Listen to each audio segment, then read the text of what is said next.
자, 오늘 창세기 45강은 유다와 다말 이야기입니다.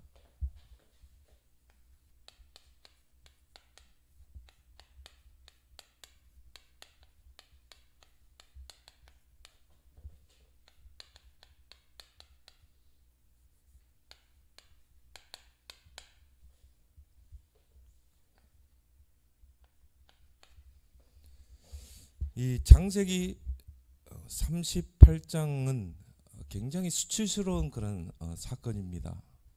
그래서 창세기를 강의하시는 목사님들이 이 창세기 38장을 그냥 뛰어넘고 강해를 하지 않고 창세기 그냥 39장으로 넘어가는 것을 많이 보게 됩니다.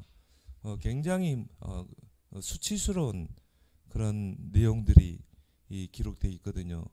그러나 저는 이 부분을 뛰어넘지 않고 있습니다. 왜냐, 저는 언약의 시각으로 보기 때문에. 왜 하나님이 요셉 이야기를 끊고 갑자기 유다 이야기를 모세를 통해 기록하게 하셨는가? 자, 모든 성경은 하나님이 기록하셨다고 그랬죠. 영감을 통해서 영감을 줘서 기록하게 했는데 왜 요셉 이야기가 나오고 그 이야기를 끊고 유다 이야기가 나오냐 이 말이죠. 우리는 성경을 언약적인 관점으로 봐야 하기 때문인 것입니다. 결론적으로 이야기하면 하나님의 언약은 인간의 모든 윤리와 도덕을 초월하는 것이다. 우리는 이렇게 볼 수 있어야 됩니다. 도덕군자들은 오늘 창세기 38장을 읽고는 성경을 저질스러운 것으로 간주할 것입니다. 그러나 하나님의 언약은 인간의 이성을 초월합니다. 또 하나님의 언약은 인간의 윤리와 도덕을 초월하는 것입니다. 비교할 수가 없는 것이죠. 그래서 하나님께서 하나님의 언약을 이루어 나가시는 것입니다. 그래서 오늘 우리가 이 창세기 3장을 쭉 보면서 왜 이런 창세기 3장 사건에 창세기 38장에 이런 수치스러운 사건이 기록되고 있는가? 그래서 어떤 이들은 창세기에서 이 38장을 제거해야 된다. 창세기 3장 38장은 숨겼으면 좋겠다 이렇게 말하는 이들이 많이 있고, 또 비평학자들은 말하기를 이 창세기 38장의 그 유다와 그 며느리 다말의 그 이야기는 아마 잘못 삽입됐을 것이다. 그래서 이 후대 편집자가 잘못 끼워 넣었을 것이다. 요셉 이야기가 끝나고 이게 등장해야지 요셉 이야기를 하면서 이게 중간에 끼어 들어오냐 이 말이죠. 그래서 이건 편집의 잘못이 있었을 것이다. 오류가 있었을 것이다. 그러면 성경은 그 말이 맞다면 성경은 절대 진리가 아니에요.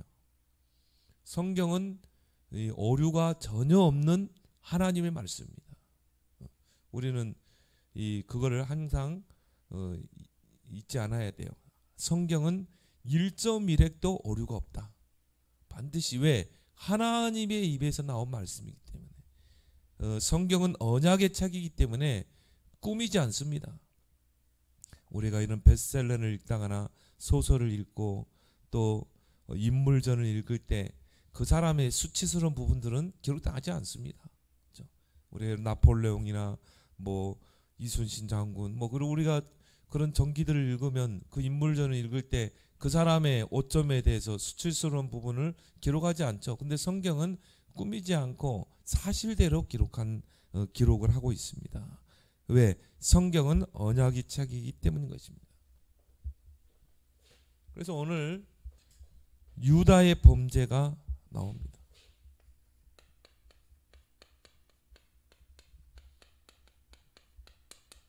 야곱의 넷째 아들이죠. 유다라는 그 뜻이 찬양하다는 뜻이거든요. 하나님을 찬양하다. 이런 뜻으로 이름을 붙여줬어요. 근데 이 유다가 진짜 한마디로 참 수치스러운 일을 행하기도 했는데 왜 하나님은 유다를 이름을 찬양하라 그런 이름을 지으셨는가? 또 이 유다를 통해서 메시아가 오시게 됐거든요. 메시아의 그 가계 속에 들어가는 인물이 이 유다인 것입니다. 그래서 야곱의 넷째 아들이요, 이 언약편에 서서 요셉을 살린 자입니다. 형들은 그 요셉을 죽이려고 했지만 유다는 요셉을 끝까지 살려고 했죠. 그래서 우리가 어떻게 뭐 배달은 형제지만 또 우리가 시기하고 미워하는 동생이지만 어떻게 죽일 수가 있겠냐? 차라리 죽이지 말고 저 이스마엘 상인들에게 그냥 팔아버리자.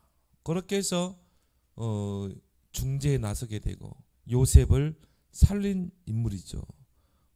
그래서 그 유대인의 이름, 원래 유다인 그러거든요. 유대인의 이름이 바로 유다에서 나온 거예요. 지금 우리가 이스라엘 백성을 유대인이라고 그러잖아요. 유대 민족이라고 그러죠.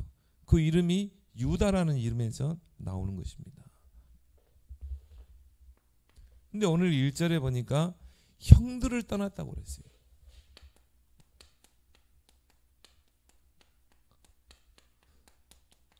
아비집을 떠났다 이렇게 표현하지 않고 오늘 1절에 보니까 그 후에 유다가 자기 형제들로부터 떠나 내려가서 그랬죠. 자기 형제들로부터 떠났다. 아마 유다가 그 형들을 보면서 이 굉장히 염증을 아마 느꼈던 것 같아요. 그 형들을 보니까 오늘 이 르우벤 제일 큰 형이죠. 르우벤은 그 아버지의 첩을 이 강간하는, 통간하는 그런 범죄를 저지르게 되고 또 둘째, 셋째 형 시몬과 레위죠. 살인을 저지르잖아요. 그 여동생 디나가 세겜 땅에서 이 성폭행을 당하게 되고 거기에 대한 보복으로 이제 이 할례를 행하게 해가지고 무참여하게 살인을 저지르게 되죠. 시몬과 레위가 주동이 돼가지고요. 그리고 우리 창세기 37장에 보면 이 요셉을 어떻게 해서라도 형들이요 죽이려고, 그렇게 해서 결국은 이스마엘 상인들에게 팔아버리잖아요. 그리고 어떻게 합니까? 그 양 피를 요셉의 그 채색 옷에 피를 묻혀가지고 이제 이 아버지에게 오죠. 그래서 거짓말을 하잖아요. 동생이 이 사자에게, 곰 사자에게 물려가지고 이 사자밥이 됐다. 그리고 우리가 주운 것은 이 요셉의 채색 옷, 이걸 우리가 주워왔다. 거짓말을 하게 되고요. 그것 때문에 이제 뭐 야곱은 뭐 대성통곡을 했겠죠. 뭐 이런 것들을 보면서 아마 이 형들에 대한 뭔가 염증을 많이 느낀 것 같아요. 그 형제들에 대한 염증을 느끼고 이제 한마디로 뭡니까? 이 형제들을 위해서 떠나버린 것입니다. 아, 정말 이 형들하고 같이 있으면 안 되겠구나. 형제들과 같이 있으면 안 되겠다. 그래서 이제 결국은 그 형제들을 떠나버린 것입니다. 그래서 우리가 교회에서도 마찬가지죠. 교회 안에서도 정말 교인들 때문에 갈등하고 시험 들고 결국은 교회 떠나는 사람들 있죠. 특히 랩런트들이 또 이런 이 교회 안에서의 그런 이 좋지 않는 모습들을 보고 교회를 떠나게 됩니다. 그러면 이 믿음 생활이 제대로 됩니까? 안 되게 돼 있죠. 이제 야곱이 바로 이 유다가 바로 그런 케이스예요. 형제들에 대한 염증을 느끼게 되고 형제들을 떠난 거예요. 그러면 어떻게 됩니까? 이방 사람들과 이제 가까이 지내게 되는 것입니다. 그래서 아둘람 사람 히라와 가까이 지내니라. 이방 사람들과 이제 가까이 지내는 것입니다. 이걸 또 우리가 정말 이 탕자와 같이 보면 돼요. 탕자가요 아버지 집을 떠나는 것처럼 그렇게 해서 교회에 대한 염증을 느끼고 이 교회를 떠난 사람이 얼마나 많습니다. 그래서 탕자처럼 세상을 벗삼아서 사람 많거든요. 유다가 바로 그런 이 케이스인 것입니다. 그래서 오늘 이 1절에 보니까 이 아둘람 사람 히라, 바로 이방 사람이죠. 이 사람을 친구로 삼았거든요. 가까운 친구로. 그래서 오늘 이 12절에도 보면은 거기 나와 있죠. 12절에 그의 친구 그랬죠. 그의 친구 아둘람 사람 하라, 히라 그랬죠. 그래서 렘넌트 자칫 우리가 교회에서 은혜 받지 못하고 교회 안에서의 그런 이 좋지 않은 모습들을 보면서 교회를 떠나버린, 그래서 세상 친구들을 사귀고 점점 타락의 늪으로 갈 수밖에 없는 것입니다. 그래서 우리는 어떻게 해서라도 우리 자녀들이 이 교회 신앙 공동체 안에 있도록 우리는 기도해야 될 줄 믿습니다. 결국은 애들이 교회 염증을 느끼고 떠나게 되면요, 결국 세상을 벗삼아서 탕자처럼 살 수밖에 없는 것입니다. 그래서 지구상에 완전한 교회는 없어요. 이 지구상에 있는 교회는 불완전합니다. 완전한 교회는 천상에 있는 교회예요. 이 땅에서는 교회는 불완전해요. 그래도 전도자 말처럼 그래도 머물러 있어야 된다. 전도자도 내가 20살만 되면 교회 떠날 것이다, 다짐을 했다잖아요.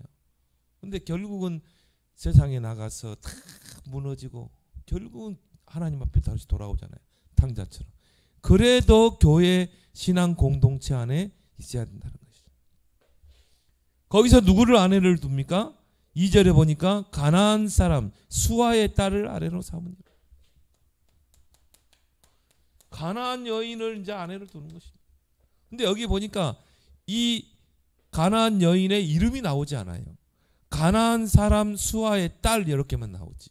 그거는 뭘 말합니까? 하나님이 이방 여자와 결혼하는 것을 기뻐하지 않는다. 유다는 또 어떤 사람입니까? 그 메시아 구원자의 계보를 이어받은 자 아닙니까? 그 메시아의 계보를 전달할 자 아닙니까? 얼마나 중요한 자리에 있는 사람입니까? 언약 백성이거든요. 그런데요, 이 메시아의 계보 언약을 이어야 될 유다가 가나안 이방 여인을 아내로 둔 거예요. 하나님이 그거를 기뻐하지 않으십니다. 그렇게 해서 이 가나안 여인을 통해서 3명의 아들을 낳게 됩니다. 오늘 3절에서 8절에 보니까 그가 임신하여 아들을 낳음에 유다가 그의 이름을 에리라 하니라. 그가 다시 임신하여 아들을 낳고 그의 이름을 오난이라 하고 그가 또다시 아들을 낳고 그의 이름을 셀라라 하니라. 자, 3 아들을 그 이방 가나안 여인을 통해서 낳게 됩니다. 그래서 엘, 오난, 셀라. 근데 하나님이요, 이 아들들을 기뻐하지 않습니다. 가나안 여인을 통해 낳은 아들이 하나님의 언약을 이을 수가 없는 것이죠. 이 가나안 여인이 뭐 언약을 합니까? 영적인 것을 합니까? 여호와 하나님을 알 수가 없죠. 어머니에 얼마나 영향을 받겠어요. 결국은 이 언약의 바톤을 하나님이 잊게 할 수가 없는 것입니다. 그래서 3번째로 보니까 유다가 이방 사람 다말을 그 장자 엘의 며느리로 삼습니다. 자, 엘의 며느리 다말. 다말도 누굽니까? 이방 여인입니다. 그래서 이제 점점 이 시간이 지나면서 언약이 전에는 뭡니까? 혈족으로 했잖아요. 이스라엘의 혈통. 그래서 이삭도 자기 친족 가운데서. 그런데 이제 뭡니까? 언약의 범위가 점점 넓어지는 거죠. 이방 여인 중에서도 하나님이 예비된. 근데 여기에 보면은 이제 이 며느리의 이름이 나오죠. 다말이라는 이름이 확실하게 나오고 있습니다. 그 말은 이방 여인들 중에 정말 하나님이 준비된 인물이다 이 말. 저와 여러분도 어떻게 보면 이방인 아닙니까? 우리도 이방인 속에 하나님이 여러분을 택하시고 부른 거 아니겠습니까? 이제 언약의 바운다리가 점점 넓어지는 것입니다. 지금은 이제 뭡니까? 온 세계로 넓어지는 거죠. 모든 온 땅에 하나님의 택한 구원받을 백성들이 있는 것입니다. 이 가나안 여인 다말을 이제 큰아들의 며느리로 삼게 됩니다. 근데 여기까지 놓고 볼 때 유다가 그렇게 썩 잘했다고는 볼 수 없죠. 하나님은 철저하게 이방 사람과 분리되도록 했거든요. 근데 이방 여인을 아내로 삼았지. 또 며느리를 삼았지. 그래서 이거는 절대 정당화될 수 없는 부분이다. 이거는 다만 이 유다의 분명한 범죄가 되는 것입니다. 그래 반드시 이 유다 가정에 문제가 계속 오게 될 수밖에 없는 것입니다. 이제 유다 집안의 범죄.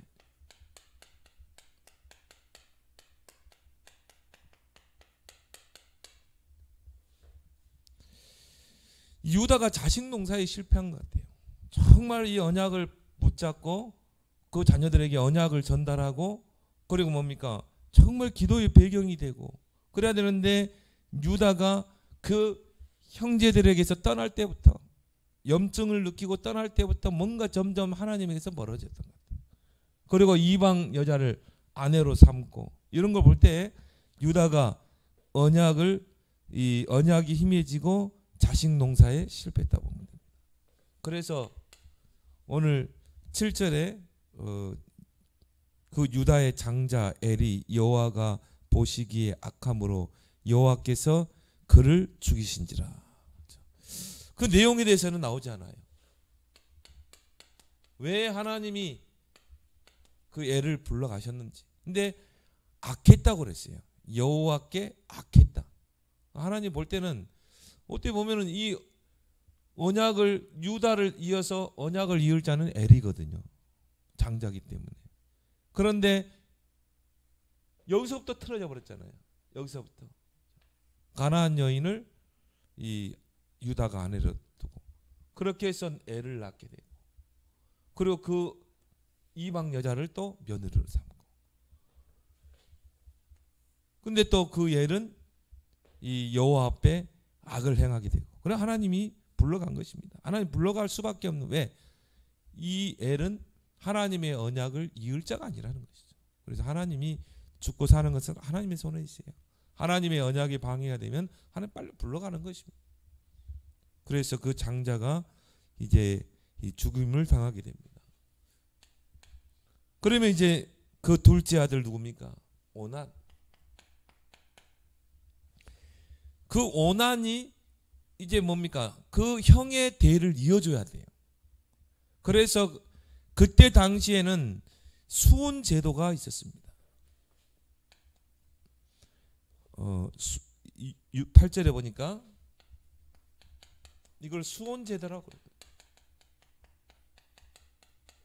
수혼법, 수혼 제도. 그때 당시 하나의 풍습이죠. 또 신명기 25장에 이제 그 부분이 좀 나와 있습니다. 이스라엘의 풍습에는 계대 풍습, 계대 결혼의 풍습이 있습니다. 그래서 형이 죽고 자녀가 없을 경우에 그 동생과 잠자를 통해서 형의 가계를 보호해 주는 그런 제도가 있었다 이 말이에요. 그래서 그걸 우리가 기업 물을 자 그렇게 이야기하죠. 그래서 형의 그 가계를 이어줘야 된다 이 말이에요. 자식이 없기 때문에. 그때는 또 시족 사회였잖아요. 그래서 이제 이 오난이 어때 먼저 형수와 잠자를 통해서 아들을 낳아줘야 돼요. 이제 그게 이제 그 당시에 풍습이었고 하나의 율법, 하나님의 법, 그 이 신명기 25장에 하나님의 법에 그렇게 정해놨다 이 말이에요. 그러면 이제 오난이 그 잠자리로 들어가야 되겠죠. 그렇게 해서 대가 끊어지지 않도록 하기 위해서 그런 법과 제도를 만들어 놓은 것입니다. 그래서 오늘 8절 한번 보겠습니다. 유다가 오난에게 이르되 내 형수에게로 들어가서 남편의 아우된 본분을 행하여 내 형을 위하여 씨가 있게 하라. 그 대가 끊어지지 않게 해라. 그런데 오난이 그 씨가 자기 것이 되지 않을 줄 알고 그렇게 해서 아들을 낳으면 자기 아들이 아니거든요. 형의 아들이지. 자기 것이 되지 않을 줄 알고 형수에게 들어갔을 때 그의 형에게 씨를 주지 아니하라고 땅에 설정하며. 이게 하나님 앞에 또 악이 된 거예요. 하나님은 철저하게 이 씨에 중요한 이 포인트를 두고 있는데 하나님의 그 법을 어기게 된 것입니다. 그래서 그 씨가 자기 것이 되지 않을 줄 알고, 그래서 이제 이 잠자를 통해서 아들을 낳게 되면 오난의 재산을 줘야 돼요. 이 형의 아들에게. 얘가 이제 상속자가 되는 것입니다. 오난의 그 재산을 상속받을 자가 되는 거예요. 내 아들이 아닌데도 불구하고. 그렇기 때문에 이제 오난이 생각할 때는 이거 뭐 내 자식도 아닌데 이렇게 해봤자. 그럼 내 재산을 이 아들에게 상속자로 줘야 되지 않냐. 자기 손해 볼 것 같거든요. 그렇게 해서 어떻게 합니까? 땅에 설정을 하게 된 것입니다. 이것이 하나님 보실 때 악이 된 거죠.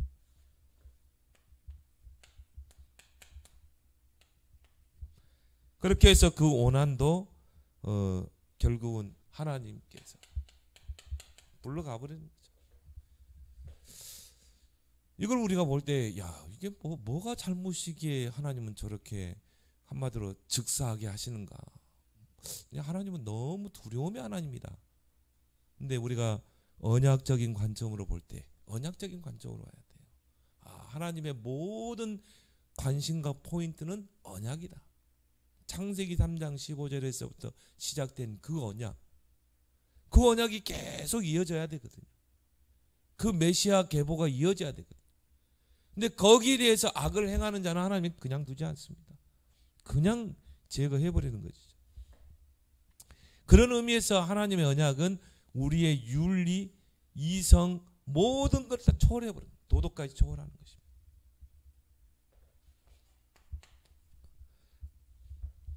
그래서 11절에 보니까 이제 유다가 보니까 이 아들들이 지금 다 죽게 생겼거든요. 이제 딱 아들 한 명 남은 거 아니겠습니까? 그래서 셋째 아들 셀라가 장성할 때까지 며느리 다말을 친정으로 보내버립니다. 돌려보내는 거예요. 아직 어리니까.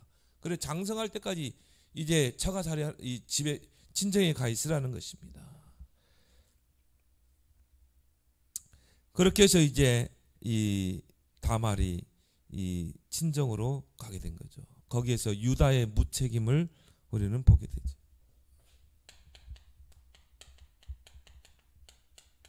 유다가 정말 이 언약의 그 비밀을 알았다면 어떻게 하겠어요? 며느리를 그냥 둬야 돼 집에. 그렇게 해서 셀라가 어느 정도 이 청년이 됐을 때 그런 이 잠자를 통해서 그걸 잊게 해줘야 되잖아요. 그런데요, 이 무책임한 것입니다.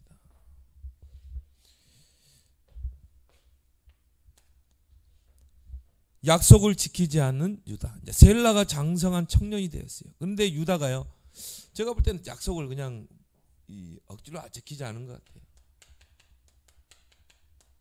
이 유다가 그만큼 언약이 희미해져 있었던 것입니다. 근데 오늘 12절에 보니까 하나님이 그 가나안 여인을 기뻐하지 않았습니다. 그래서 유다의 아내 가나안 수아의 딸이 죽음을 당하게 되죠. 이방 아내가 이제 죽임을 당하게 되는 것입니다. 하나님 볼 때는 언약에 도움이 안 됐다고 보신 것입니다. 그 얼마나 영향을 줬겠습니까? 그 남편에게도 영향을 줬겠고. 그러니까 하나님이 그냥 불러간 거예요. 언약에 반대되니까 불러가는 거죠. 일찍 불러간 것입니다. 그렇게 해서 이 유다가 그 아내의 죽음 때문에 굉장히 슬퍼했던 것 같아요. 그래서 이제 12절 13절에 보면 이방 친구 아둘람 사람 히라에게 찾아가서 위로. 하나님께 가서 위로를 받아야 되는데 이방 친구한테 가서 위로를 받는 거예요. 이게 유다의 영적 상태가 어느 정도인지 알겠죠. 그래서 오늘 12절에 보니까 얼마 후에 유다의 아내 수아의 딸이 죽은지라. 유다가 위로를 받은 후에 그의 친구 아둘람 사람 히라와 함께 딥나로 가서. 하나님께 위로를 받아야지. 그것도 이방 친구에게 위로를 받으려고 딥나로 가서 자기의 양털 깎는 자에게 이르렀더니 그 사람이 다말에게 말하되 네 시아버지가 자기 양털을 깎으려고 딥나에 올라왔다 한지라. 그래서 딥나에서 양털을 깎는 그 날에는 축제를 했어요. 그래서 축제를 양을 다 털을 깎고 나서는 축제를 하면서 뭐 술판이 벌어졌겠죠. 이 유다가 얼큰하게 술이 취한 것입니다. 여기서 이제 뭔가 이제 일이 큰 일이 이 사건이 벌어지게 된 것입니다.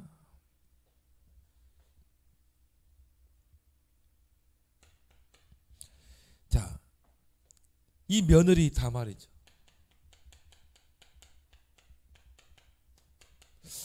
그래서 이제 신학자들 간에 여러 가지 논쟁이 있습니다.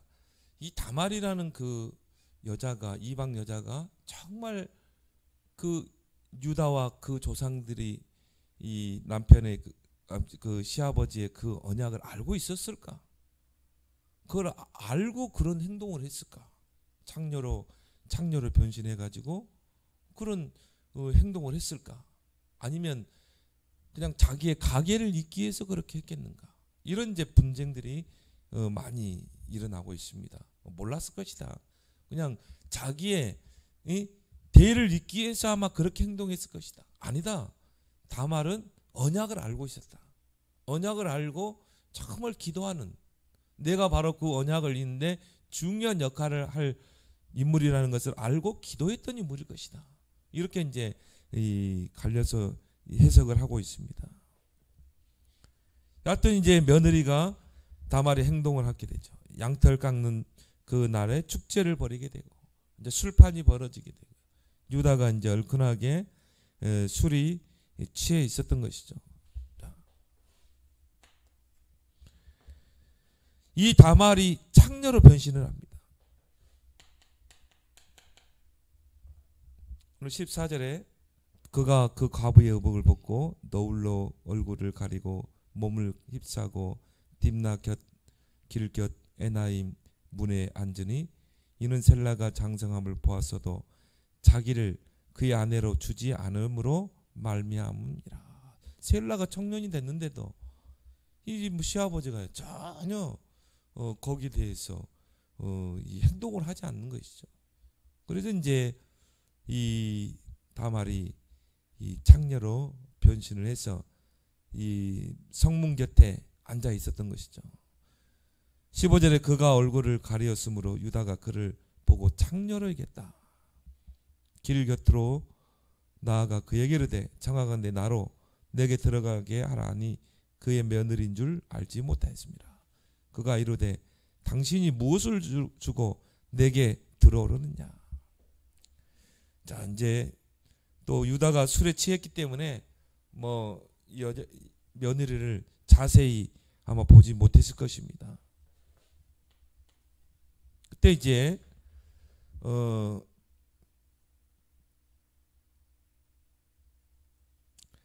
17절에 유다가 이르되 내가 내 떼에서 염소 새끼를 주르라. 그가 이르되 당신이 그것을 줄 때까지 담보물을 내게 달라. 화대를 달라 이거죠. 화대가 없으니까 그러면 이 나중에 주겠다. 그러면 담보물을 달라. 그렇게 해서 유다가 이르되 무슨 담보물을 내게 주랴. 그가 이르되 당신의 도장과 그 끈과 당신이 손에 가지고 있는 지팡이로 하라. 유다가 그것들을 그에게 주고 그에게 들어갔더니 그가 유다로 말미암아 임신하였더라. 여기 보면 이제 도장이라는 건 뭐 신분을 이야기하잖아요. 또 지팡이는 권위를 상징하죠. 그러니까 이걸 다 줘버린 거예요. 그러니까 유다의 영적 상태가 어느 정도인지 알겠죠. 완전 밑바닥인 것입니다. 자기의 중요한 걸 준 것입니다. 한마디로 뭡니까? 뭐 도장 달라는 게 주는 거야. 술 취해가지고. 그래가지고 사기당한 사람이 얼마나 많습니까? 뭐 그런 이 영적 상태입니다. 그렇게 해서 담보물을 며느리에게 주게 되고 이제 유다가 며느리가 임신을 하게 되죠.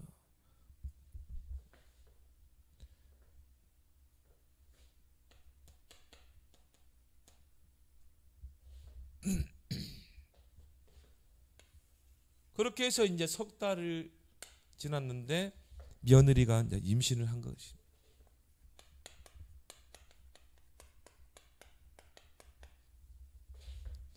오늘 18절에 유다가 이르되 무슨 담보물을 내게 주라. 19절에 그가 일어나 떠나가서 그 너울을 벗고 과부의 의복을 도로 입으니라. 그래서 여기 이제 유다가 그 친구 아둘람 사람의 손에 부탁해서 염소 새끼를 들고 그 여인을 찾으러 간 것입니다. 그 창녀를 찾으러 간 것이죠. 그렇게 해서 이제 담보물하고 이제 교환하려고 갔는데 그 여인을 보지 못했어요. 찾지를 못한 것입니다. 그 며느리죠. 그가 그곳 사람에게 물으리되 길 곁 에나임에 있던 창녀가 어디 있느냐. 그들이 이르되 여기는 창녀가 없는지라. 그 마을에는 창녀가 없는 마을이었어요. 그가 유다에게 돌아와 이르되 내가 그를 찾지 못하였고 그곳 사람도 이르기를 거기에는 창녀가 없다 하더이다 하더라. 유다가 이르되 그로 이것을 가지게 두라. 우리가 부끄러움을 당할까노라. 거기서 그냥 조용히 묻고 넘어가자는 것이죠. 내가 이 염소 새끼를 보냈으나 그대가 그를 찾지 못하였습니다. 근데 석 달쯤 후에 이제 다말이 임신을 하게 된 것입니다. 담보물을 찾지 못한 거죠.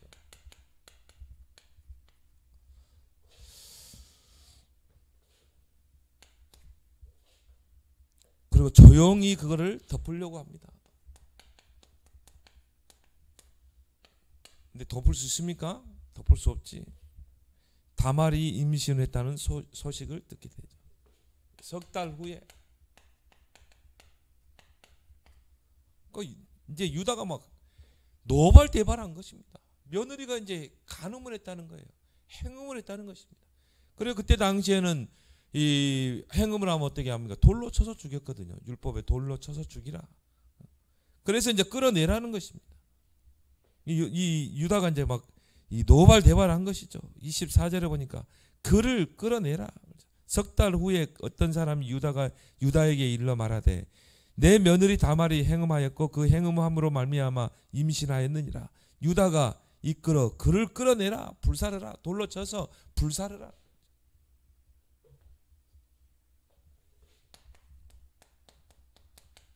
그때 이제 다말이 그 담보물을 꺼내게 된 것입니다. 25절에 여인이 끌려 나갈 때 사람을 보내어 시아버지에게 이르되 이 물건 임자로 말미암아 임신하였나이다. 청하건대 보소서 이 도장과 이 끈과 지팡이가 누구의 것이니까 한지라. 담보물 보여준 것입니다. 유다는 뭐 그냥 그 자리에서 하나님의 음성을 맞은 거죠. 들은 것입니다. 내가 밀어냈구나. 그래서 중요한 이야기를 하죠. 유다가 그것들을 알아보고 이르되 그가 나보다 옳도다. 다른 성경에 보니까 그가 나보다 지혜롭도다. 유다가 한 방 맞은 거예요. 야, 내가 하나님의 언약을 가볍게 받구나.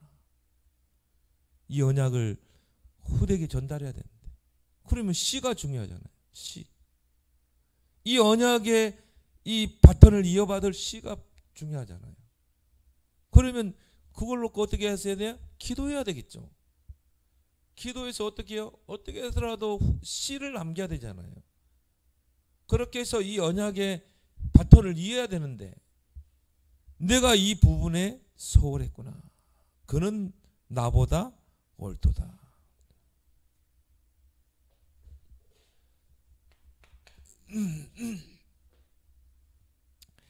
메시아의 계보 속에 누가 들어옵니까? 다말에 들어오게 됩니다.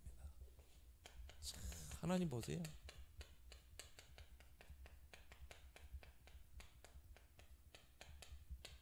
이방 여인 아닙니까? 이방 여인이요. 그 시아버지를 속이고 시아버지와 그 행음한 관계를 통해 아들을 낳은 거죠.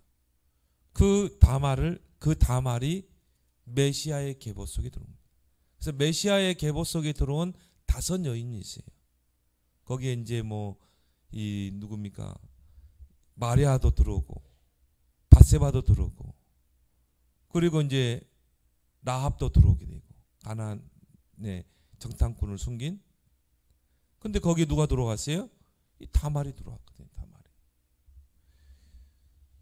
근데 다말 이 다섯 여인을 볼 때 가장 어떻게 보면은 이 추한 여인이 다말 아니겠습니까? 어떻게 시아버지와의 관계, 그것도 창녀로 변신해서 시아버지의 관계를 통해 그런 아들을 낳았습니까? 그런데 중요한 거는 하나님은 그 다말의 행동을 의롭게 본 것입니다. 그리고 그 다말이 메시아의 계보 속에 들어오게 된 것입니다. 이 다말은 모든 하나님의 법, 모든 윤리, 율법을 다 초월해버린 것입니다. 이 하나님의 언약의 계보. 저는 그래서 지금 두 신학자들이 논쟁을 하고 있거든요. 다말이 어떻게 그런 행동을 할 수 있었는가? 자기의 그 대를 잇기 위해서 그렇게 행동을 했을 것이다. 이렇게 보는 측면과 다말은 그 시아버지의 그 조상 때부터 내려오는 그 언약을 알고 있었다. 그 언약을 알고 기도하는 여인이었다. 그리고 그 언약을 잇기 위해서 모든 하나님의 법을 초월해버린 거예요. 율법을 초월해버린 것입니다.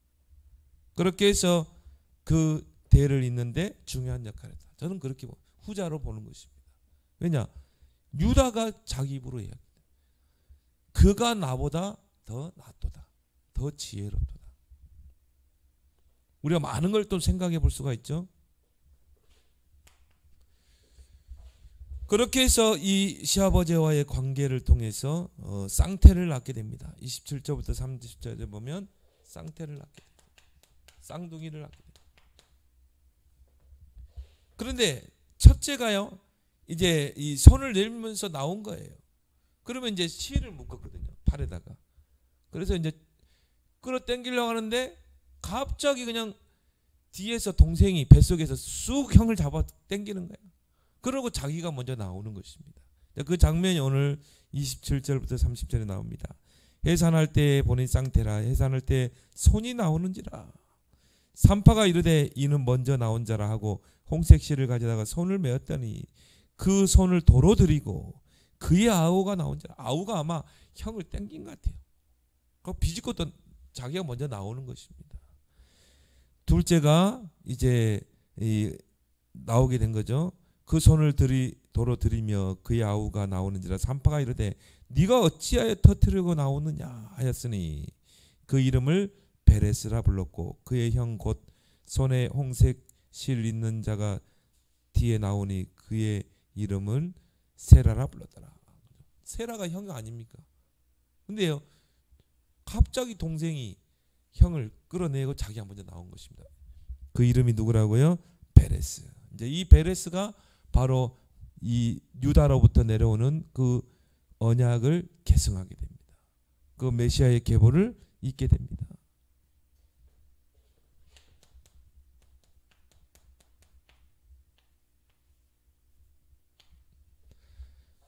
자, 우리는 여기서 몇 가지를 좀 볼 수가 있습니다. 유다는 그렇게 훌륭한 자가 아닙니다.